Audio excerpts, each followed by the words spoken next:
Hello students, welcome back to GM Academy. In today's video, we are going to discuss question 51 to 60 of level 1.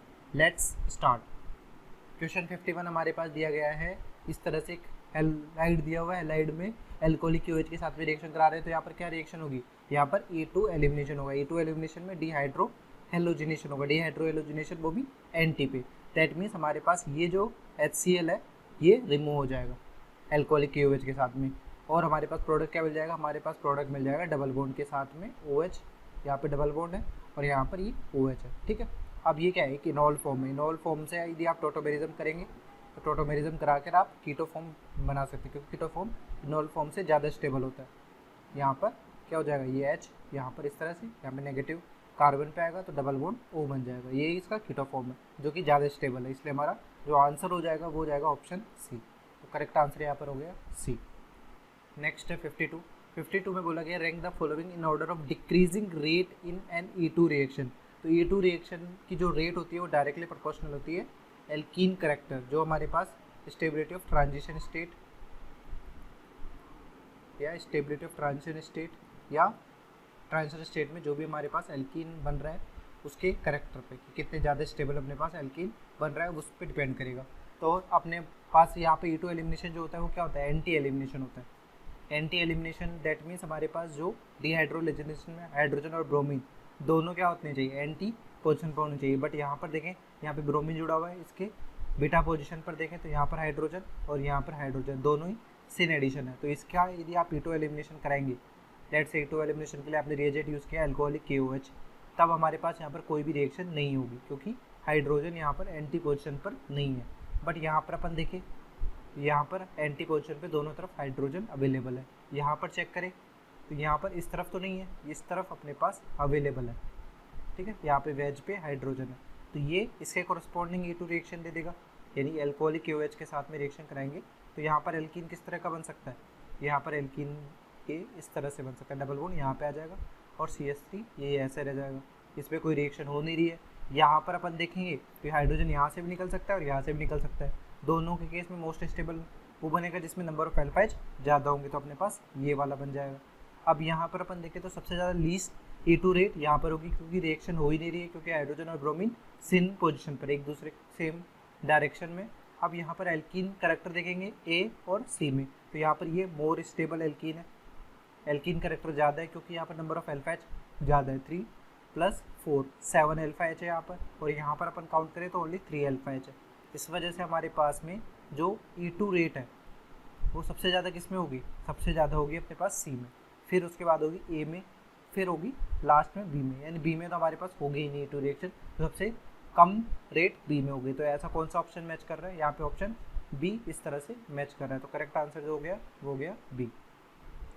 Next question 53 में हमारे पास यहाँ पर देखिए fluorine है जो कि स्ट्रॉन्ग -I ग्रुप है, स्ट्रॉन्ग -I ग्रुप है, तो और हमारे पास यहाँ पर KOH बेस है, तो एसिडिक H को लेके जाना चाहेगा। एसिडिक H कहाँ पे होगा, जैसे हमारे पास यहाँ पर ये एक H है और एक ये H है, यहाँ पर फेनिल ग्रुप जुड़ा हुआ है और फ्लोरीन जुड़ा हुआ है। अब फ्लोरीन का -I दोनों हाइड्रोजन पे इक्विवेलेंट लग रहा है, बट दोनों में सीधे अपन देखेंगे तो यहाँ से एक बार हाइड्रोजन रिमूव किया आपने तो हमारे पास में कैसा एनायन बनेगा, आपके पास एनायन ये वाला बन जाएगा। इस दूसरे केस में अपने पास यदि अपन देखें तो अपने पास एनायन कौन सा बनेगा, दूसरे केस में अपने पास एनायन यहाँ पे बनेगा। अब आप बोल सकते हैं कि ये तो प्राइमरी कार्बन आयन है और ये सेकेंडरी है, तो सेकेंडरी तो लेस स्टेबल होगा, बट यहाँ पर आपके पास में क्या है, फेनिल रिंग के साथ में रेजोनेंस है, यानी आप इस फेनिल रिंग को यदि बेंजीन रिंग के फॉर्म में अलग से लिखते हैं तो यहाँ पर क्या होगा, जो नेगेटिव चार्ज है वो रेजोनेंस में पार्टिसिपेट कर रहा है, तो रेजोनेंस से पार्टिसिपेट करने की वजह से ये जो है ये ज़्यादा स्टेबल है, ये वाला मोर स्टेबल कार्बन आयन है। मोर स्टेबल कार्बन आयन होने की वजह से अपने पास एसिडिक H यहीं से निकलेगा KOH के साथ, उसके बाद अपने पास फ्लोरीन लीव करेगा, तो यानी नेगेटिव यहाँ पे आएगा और यहाँ पर इस तरह से लीव कर जाएगा। तो ये मैकेनिज्म कैसे हो जाएगा, यहाँ पर PH है, यहाँ पर डबल बॉन्ड कहाँ पे आ जाएगा, डबल बॉन्ड यहाँ पे आ जाएगा। तो इसमें आप कंफ्यूज ना हो कि हमारे पास यहाँ पर प्रोडक्ट क्या मिल रहा है, मोस्ट स्टेबल एल्कीन मिल रहा है, जबकि नॉर्मली पर कब देखते हैं जब पुअर लीविंग ग्रुप फ्लोरीन जुड़ा होता है तब हाफ मैन यानी लीस्ट स्टेबल एल्कीन का फॉर्मेशन होता है, बट वहाँ पर जो बेसिक आइडिया होता है वो क्या होता है, कार्बन आयन का फॉर्मेशन। तो यहाँ पर कार्बन आयन का फॉर्मेशन अपन सबसे पहले करेंगे, कार्बन आयन में स्टेबल कार्बन आयन अपने को सेकंड वाले ऑप्शन में मिल रहा है, उससे अपने को जो एल्कीन बनेगा वो ये बनेगा जो कि मेजर प्रोडक्ट होगा। ठीक है, इसलिए हमारा आंसर जो हो जाएगा वो हो जाएगा ऑप्शन बी। नेक्स्ट है 54। 54 में हमारे पास यहाँ पे E2 माइनस हीट दिया हुआ है, दैट मीन्स E2 रिएक्शन है, E2 रिएक्शन में ZZ प्रोडक्ट होगा। तो यानी अपने पास ये सबसे ज़्यादा स्टेबल एल्कीन ये H प्लस यहाँ से ले जाएगा, ये बॉन्ड इधर आएगा, HBr का रिमूवल हो जाएगा, डिहाइड्रोलेजनेशन रिएक्शन है और हमारे पास प्रोडक्ट क्या मिल जाएगा, प्रोडक्ट अपने पास यहाँ पर इस तरह से मिल जाएगा। दूसरे वाले ऑप्शन में देखते हैं तो यहाँ पर क्या दिया हुआ है, अपने पास ये दिया हुआ है tetra alkyl ammonium salt. Tetra alkyl ammonium salt के प्रेजेंस में अपने पास मेजर प्रोडक्ट कौन सा होता है, ये हमारा ZZ प्रोडक्ट है E2 रिएक्शन में, ZZ प्रोडक्ट। और यहाँ पर अपने पास में कौन सा प्रोडक्ट मिलता है टेट्रा एल्काइल अमोनियम सोल्ट में, यहाँ पर अपने पास हाफ मैन प्रोडक्ट मिलता है। हाफ मैन प्रोडक्ट क्यों बन रहा है, क्योंकि एक स्ट्रॉन्ग माइनस आई ग्रुप है। कार्बोनाइन की स्टेबिलिटी के बेसिस पे अपन देखेंगे तो अपने पास में इस मॉलिक्यूल को आप गौर से देखें तो यहाँ पर NMe3 प्लस है। ठीक है, यहाँ से यदि हाइड्रोजन रिमूव करेंगे तो अपने पास में क्या होगा, सबसे ज़्यादा स्टेबल एनायन का फॉर्मेशन होगा। तो यहाँ पर एनायन बन जाएगा NMe3 प्लस, यहाँ पर नेगेटिव बना, अब ये नेगेटिव बैक जा रहा है और ये लीव कर जाएगा। तो यहाँ पर प्रोडक्ट जो बनता है वो लीस्ट स्टेबल एल्कीन का फॉर्मेशन हो रहा है जो कि हाफ मैन एल्कीन है, हाफ मैन एल्कीन। अपने पास प्रोडक्ट यहाँ पर मिल रहा है ये 1 ब्यूटीन और यहाँ पर 2 ब्यूटीन का फॉर्मेशन हो रहा है। 1 ब्यूटीन और 2 ब्यूटीन में क्या डिफरेंस है, यहाँ पर position of double bond change हो रही है। तो ये दोनों एक दूसरे के हैं पोजिशनल आइसोमर है, इनके मॉलिक्यूलर फॉर्मूला सेम है। तो करेक्ट आंसर जो हो जाएगा ऑप्शन बी। Next question 55। 55 में हमारे पास ये रिएक्टेंट है, इसकी 3 मोल NaNH2 के साथ में रिएक्शन करा रहे हैं। तो इस मॉलिक्यूल को आप गौर से देखें, यहाँ पर NaNH2 के साथ में रिएक्शन कैसे हो सकते हैं। जैसे ये तो ईथर लिंकेज है, ईथर लिंकेज के अलावा यहाँ पर ये Cl है और यहाँ पर ये हाइड्रोजन है। सबसे पहले NaNH2 का 1 मोल हमने यूज़ किया तो E2 एलिमिनेशन रिएक्शन हो सकती है। E2 एलिमिनेशन में क्या होगा, यहाँ पर डिहाइड्रोएलोजिनेशन यानी removal of HCl, E2 reaction हो गई और HCl रिमूव हो गया तो हमारे पास क्या बन जाएगा, यहाँ पर अपने पास बन जाएगा ये ऑक्सीजन डबल बॉन्ड CH2। ठीक है, इसके बाद अपने पास एक और बार अपन ने NaNH2 यूज़ किया तो यहाँ पर सब पॉसिबिलिटी क्या है कि ये एसिड बेस रिएक्शन दे, यानी एसिडिक H ले जाए यहाँ से, इसका एसिडिक H, ये एसिडिक H ले जाए और यहाँ पर नेगेटिव चार्ज को छोड़ जाए। तो हमारे पास क्या बन जाएगा, हमारे पास कुछ इस तरह का कंपाउंड का फॉर्मेशन हो जाएगा डबल बॉन्ड, क्योंकि अपना sp कार्बन पर नेगेटिव sp2 कार्बन पर नेगेटिव चार्ज ज़्यादा स्टेबल हो सकता है। तो यहाँ पर ये इस तरह से और अमोनिया गैस रिलीज हो जाएगी। तो यहाँ पर कौन सी रिएक्शन हो रही है, यहाँ पर ये एसिड बेस रिएक्शन हो रही है। इसके अलावा दूसरी जगह कहीं पे अटैक कर दे सकता है NH2 माइनस, तो यहाँ पर ये हो गया। अब जो ये नेगेटिव है इसको आप ब्रेक लेके जाएंगे और क्या करेंगे, रिंग को ब्रेक कर देंगे। कि रिंग को ब्रेक कर दिया हमने इस तरह से, तो हमारे पास यहाँ पर कैसा मॉलिक्यूल मिल जाएगा, हमारे पास ये मॉलिक्यूल कुछ इस तरह से मिल जाएगा। यहाँ पे C ट्रिपल बॉन्ड CH हो जाएगा ये, और यहाँ पर ये O माइनस हो जाएगा। अब एक और मोल अपने पास NaNH2 बचा है, तो एक और मोल अपने पास Na प्लस NH2 माइनस, इसका यूज़ क्या होगा, यहाँ पर भी एसिड बेस रिएक्शन होगी। ये एल्काइन टर्मिनल एल्काइन है, ये एसिडिक H को ले जाएगा और हमारे पास फाइनल प्रोडक्ट क्या मिल जाएगा, फाइनल प्रोडक्ट अपने पास यहाँ पर ये O माइनस के साथ यहाँ पे ट्रिपल बॉन्ड C माइनस बन जाएगा, और Na प्लस यहाँ पर भी है और Na प्लस यहाँ पर भी है। ठीक है, और अमोनिया गैस रिलीज होगी। तो हमारा फाइनल प्रोडक्ट होगा ये। फिर कितने मेंबर की चेन है, 1 2 3 4 5। तो यहाँ पर अपने पास देखें 3 4 5, ये वाला ऑप्शन जो है ये मैच कर रहा है, इसलिए हमारा करेक्ट आंसर जो हो जाएगा वो ऑप्शन C हो जाएगा। ठीक, तो इस क्वेश्चन को एक बार वापस देख लीजिए। पहले क्या किया अपन ने, पहले E2 रिएक्शन कराकर HCl रिमूव कर दिया, डबल एल्कीन का फॉर्मेशन कर लिया। एल्कीन के बाद में अपने पास NaNH2 की एसिड बेस रिएक्शन करें तो एसिडिक H अपने पास यहाँ पे, यहाँ से एसिडिक H अपन ले जाएंगे, यहाँ पर कोई H है नहीं।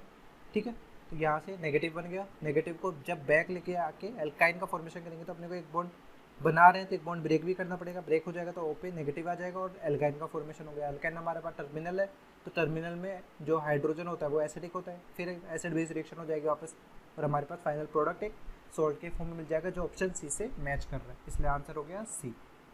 ठीक है, नेक्स्ट है 56। 56 में हमारे पास में ये मॉलिक्यूल दिया गया टर्सरी ब्यूटॉक्साइड के साथ में रिएक्शन हो रही है। तो टर्सरी ब्यूटॉक्साइड अपने पास में स्ट्रॉन्ग बेस है, एसिड बेस। यहाँ पर अपने पास क्या है, PH C CH3, यहाँ पर CD3 और ये Br। यहाँ पर एलिमिनेशन रिएक्शन होगी सिंपली, तो यहाँ पर एलिमिनेशन रिएक्शन होगी तो ये कार्बन पे हाइड्रोजन जुड़ा हुआ है, यहाँ से ये हाइड्रोजन और ये ब्रोमीन HBr का रिमूवल हो जाएगा टर्सरी ब्यूटॉक्साइड के केस में। अब यहाँ से अपने हाइड्रोजन क्यों रिमूव किया, ड्यूटेरियम क्यों नहीं रिमूव किया, क्योंकि बॉन्ड एनर्जी जो होती है वो सी डी की ज़्यादा होती है किससे, सी एच से। तो पहले इजीली कौन सा ब्रेक हो जाएगा, सी एच बॉन्ड ब्रेक हो जाएगा बजाय सी डी बॉन्ड के, ठीक है। इसलिए हमारे पास अब मॉलिक्यूल कैसा बन जाएगा, यहाँ पे P H C double bond C H two और C H C D three. अब यहाँ पे क्या हो गया, ये कार्बन एस पी टू हो गया एस पी थ्री कार्बन से। दैट मीन्स हमारे पास यहाँ पर कायरलिटी डिस्ट्रॉय हो गई है। तो यहाँ पर क्या हो गया है, डी ऑप्शन हो गया, loss of chirality has occurred, the product is achiral. सही बात है, एस पी टू एक प्लेनर कंपाउंड होता है, तो प्लेन ऑफ सिमेट्री वहाँ पर प्रेजेंट होगी, प्लेन ऑफ सिमेट्री प्रेजेंट होगी, तो ये मॉलिक्यूल क्या हो जाएगा, ये कायरल मॉलिक्यूल हो जाएगा। इसलिए हमारा आंसर जो हो जाएगा वो हो जाएगा डी। ठीक, नेक्स्ट क्वेश्चन 57 में हमारे पास यहाँ पे अल्कोहल है, H प्लस के साथ हीट कर रहे हैं, तो यानी इवन एलिमिनेशन रिएक्शन होगी। सबसे पहला स्टेप क्या होगा, OH का अटैक होगा यहाँ पे, ठीक है। तो यहाँ पर अटैक करने के बाद हमारे पास में कंपाउंड कैसा बन जाएगा, यहाँ पे ये हमारे पास OH2 प्लस का फॉर्मेशन हो जाएगा। यहाँ पर मिथाइल है, इस कार्बन पे ये 2 मिथाइल। अब यहाँ से अपन वाटर का रिमूवल कर देंगे, वाटर का रिमूवल कर देंगे तो हमारे पास कार्बोकेटाइन क्या बन जाएगा, कार्बोकेटाइन अपने पास ये वाला बन जाएगा। और यहाँ पे CH3 CH3। अब अपने को मोर स्टेबल कार्बोकेटाइन का फॉर्मेशन करना है, तो यहाँ पर हाइड्राइड शिफ्ट कर देंगे। अब हाइड्राइड शिफ्ट करके अपन ने कार्बोकेटाइन यहाँ पर क्यों ला रहे हैं, क्योंकि टर्सी तो ये भी है, पर यहाँ पर अपने पास अल्फा H काउंट करेंगे तो अपने पास दूसरा मॉलिक्यूल देखिए, तो CH3 CH2 CH3 C plus. अब यहाँ पे CH3 CH3। अब यहाँ पे number of alpha H count करेंगे तो कितने आ रहे हैं, यहाँ पर अपने पास नंबर ऑफ अल्फा H आ रहे हैं 7। और यहाँ पर अपने पास नंबर ऑफ अल्फा H कितने थे, यहाँ पर अपने पास में 3 + 2 5 + 1 6 अल्फा H थे। तो हम रीअरेंजमेंट क्यों कराते हैं, अपने पास कार्बोकेटाइन की स्टेबिलिटी के लिए। इसके बाद अपन क्या करेंगे, यहाँ पर हीट कर रहे हैं तो ये जो H है ये रिमूव हो जाएगा और कार्बोकेटाइन के साथ में यहाँ पे एल्कीन का फॉर्मेशन हो जाएगा। तो एल्कीन का फॉर्मेशन इस तरह से होगा, डबल बॉन्ड यहाँ पर और मिथाइल इस तरह से यहाँ पर लग जाएंगे। तो हमारा फाइनल प्रोडक्ट जो होगा वो सेट प्रोडक्ट मिलेगा, मोस्ट स्टेबल एल्कीन का फॉर्मेशन होगा, जो ये कौन से ऑप्शन से मैच कर रहा है। तो यहाँ पर अपने पास देखिए CH3 से, और यहाँ पर एक से मिथाइल ग्रुप जुड़ा है, एक से इथाइल ग्रुप जुड़ा हुआ है। ऑप्शन डी इससे मैच कर रहा है, इससे करेक्ट आंसर जो हो जाएगा वो हो जाएगा डी। नेक्स्ट क्वेश्चन 58 में बोला गया what will be the major product of each of the two reactions. तो पहली रिएक्शन अपने पास ये क्या है, ये ट्राइएमाइन ऑक्साइड है। ट्राइएमाइन ऑक्साइड की रिएक्शन में कौन सी रिएक्शन होती है, EI रिएक्शन होती है। यहाँ पर स्ट्रॉन्ग बेस और HBr, तो ये E2 रिएक्शन है, दोनों ही अलग अलग रिएक्शन है। यहाँ पर सिन एलिमिनेशन होता है, यहाँ पर एंटी एलिमिनेशन होता है।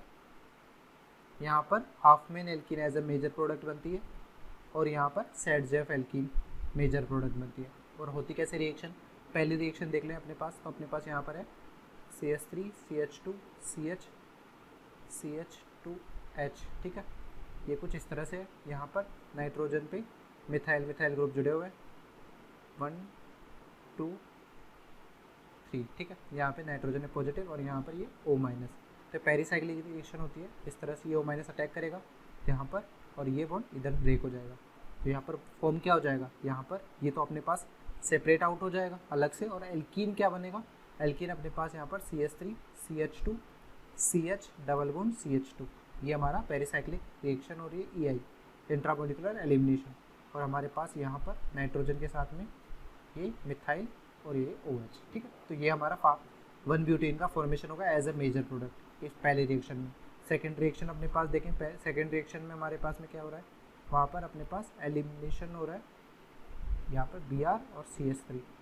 अब ETO- स्ट्रॉन्ग बेस है, ETO- स्ट्रॉन्ग बेस है, तो सेट एल्कीन का फॉर्मेशन करेगा, H+ को लेके जाएगा और यहाँ पर इस तरह से रिमूव होगा, HBr का रिमूवल होगा।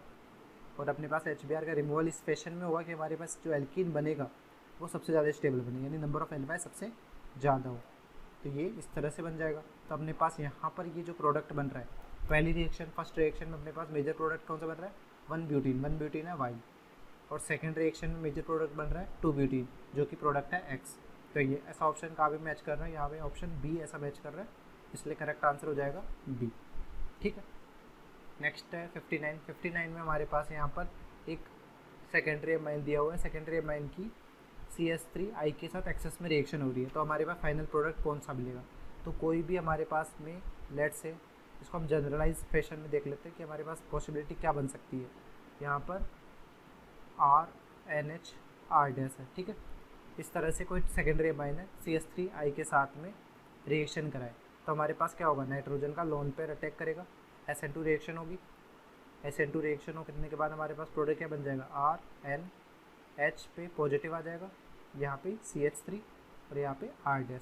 इस पॉजिटिव चार्ज को हटाने के लिए ये हाइड्रोजन रिमूव हो जाएगा, तो यहाँ पे H+ रिमूव हो गया, तो हमारे पास कैसा कंपाउंड बन जाएगा, RNR-CH3। ठीक है, नाइट्रोजन पे यहाँ पे लोन पेयर है अपने पास, फिर यहाँ पर CH3 आई तो अपने पास एक्सेस में, फिर लोन पेयर SN2 अटैक करेगा, SN2 अटैक करेगा तो हमारे पास प्रोडक्ट क्या मिल जाएगा, प्रोडक्ट अपने पास यहाँ पर RNR-CH3, यहाँ पर CH3, तो नाइट्रोजन पे क्या जाएगा, नाइट्रोजन में पॉजिटिव आ जाएगा और I- अपने पास बाहर। तो ये क्या, टेट्रा एल्काइल अमोनियम सॉल्ट है, tetra alkyl ammonium salt, ammonium salt.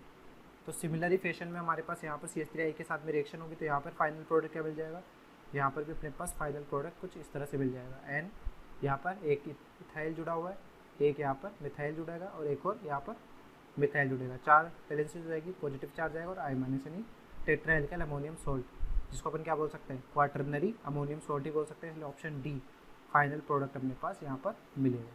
ठीक है, नेक्स्ट है 60 क्वेश्चन में हमारे पास पहला है H+ का अटैक, तो यहाँ पर OH अटैक करेगा, क्या बन जाएगा, OH2+, फिर वाटर का सिंपली आप रिमूवल कर दे, सिंपल वाटर का यहाँ से रिमूवल कर दिया तो हमारे पास में कंपाउंड कैसा बन जाएगा, कंपाउंड हमारे पास इस तरह से ये बन जाएगा, कार्बोकेटाइन अपना CH2+। ठीक है, पाई बॉन्ड यहाँ पर, पाई बॉन्ड यहाँ पर, और ये इधर से कहाँ चला जाएगा, यहाँ पर रेजोनेंस आपने करा दिया, रेजोनेंस आपने करा दिया तो हमारे पास में कंपाउंड क्या हो जाएगा, अपने पास कंपाउंड ये पॉजिटिव चार्ज यहाँ पर है, डबल बॉन्ड CH2 यहाँ पर है और ये इस तरह से। अब इसमें क्या कर रहे हैं आप, हीट करें, हीट कर रहे हैं यहाँ HSO4- जो भी अपने पास है ये बैक आएगा, यानी H+ अपने पास लेट से किससे आया था, H2SO4 से आया था, यहाँ पर बेस HSO4- जो बचता है वो क्या करता है, इस H+ को लेके जाता है, यहाँ पे नेगेटिव बनेगा, ये बैक आएगा और कार्बोटाइन न्यूट्रलाइज हो जाएगा और पाई बॉन्ड का फॉर्मेशन हो जाएगा, तो यहाँ पे बन क्या जाता है, यहाँ पे पाई बॉन्ड बन जाएगा, ये पाई बॉन्ड बन जाएगा, यहाँ पर डबल बॉन्ड CH2 बन जाएगा, तो ये कंपाउंड अपना A है। अब इसके बाद में B के करके आइसोमराइजेशन बोला गया, तो आइसोमराइजेशन कैसे कर सकते हैं, यहाँ पर हमारे पास में देखिए ये हाइड्रोजन है, इस हाइड्रोजन से आप हाइपर कॉन्जुगेशन शो करें, यानी यहाँ पर आप हाइपर कॉन्जुगेशन करें, कॉन्जुगेटिंग स्ट्रक्चर बना दी, हाइपर कॉन्जुगेशन कराएंगे तो क्या होगा, ये बॉन्ड यहाँ पर, ये बॉन्ड यहाँ पर, तो CH2 पे नेगेटिव आएगा, वो नेगेटिव H+ लेकर CH3 बना लेगा, तो यहाँ पर क्या कंपाउंड बन जाएगा, यहाँ पर कंपाउंड अपने पास इस तरह से बन जाएगा, ये 2 पाई बॉन्ड, एक ये पाई बॉन्ड, एक यहाँ पर CH3। अब ये वाला हाइपर कॉन्जुगेशन अपन ने क्यों कराया, क्योंकि हमारे पास यहाँ पर बेंजीन एरोमेटिक स्ट्रक्चर का फॉर्मेशन मिल रहा है, तो एरोमेटिक स्ट्रक्चर के बनने की वजह से ये कन्वर्जन अपने पास में फेवरेबल होगा, क्योंकि हमारे पास नॉन एरोमेटिक से एरोमेटिक कन्वर्जन ऑटोमेटिकली हो जाएगा। तो इसी स्टेप को अपन ने यहाँ पर आइसोमराइजेशन भी बोला है। आइसोमराइजेशन क्यों बोला है, क्योंकि हमारे पास यहाँ पर इसका मोलिकुलर फॉर्मूला और इसका मोलिकुलर फॉर्मूला सेम है, तो दोनों एक दूसरे के आइसोमर्स हैं। ठीक, इसलिए हमारे पास जो फाइनल प्रोडक्ट मिल जाएगा, फाइनल प्रोडक्ट अपने पास ये वाला मिल जाएगा, जो कि कौन से ऑप्शन से मैच कर रहा है, ऑप्शन बी से मैच कर रहा है, तो करेक्ट आंसर जो हो गया वो हो जाएगा बी। ठीक है, thanks for watching. Hopefully this video solution series helped you out to clear your doubts. Give this video a thumbs up if it is useful for you. If you are new to this channel, make sure to click the subscribe button and bell notification icon so you don't miss latest videos from our video solution series and education related stuff from GM Academy.